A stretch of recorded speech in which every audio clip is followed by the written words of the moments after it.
আসসালামু আলাইকুম। কারণ 620 টাকার বাজার বলে এটা প্রচার হয়ে যায়। এটাই সবার যেহেতু একই দাম। ওয়ালটন শোরুমের পাশে তার দোকান। বিভিন্ন ইউটিউব ভাইরা আসতেছে দেখেন। ইনশাল্লাহ তার গোছগুলো অনেক ভালো থাকে, পিস পিস করে ঝুলিয়ে রাখে। এখানে মানুষ এসে নিয়ে যায়।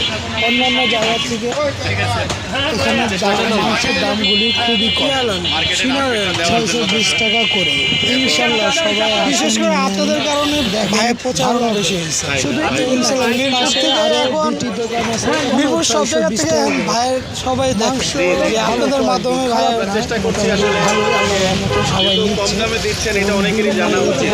অবশ্যই আমরা আমাদের প্রতিবেদন তুলে ধরি, আছে সময় বলেন যে ভিডিও করে মাঝে মাঝে পছন্দ করে করবেন। এটা তো অনেক বড় একটা কথা না ভাই। মাংস ভালো, অনেকেই দেখেন মাংসের বাজার এখন 750 700 ইনশাল্লাহ ভালো হবে। সেই সাথে উনি কম দামে দিচ্ছেন, সেটা তো অবশ্যই একটা ভালো কাজ করছেন। সামনে ওয়ালটন শোরুমের সামনে এই মাংসের দোকান।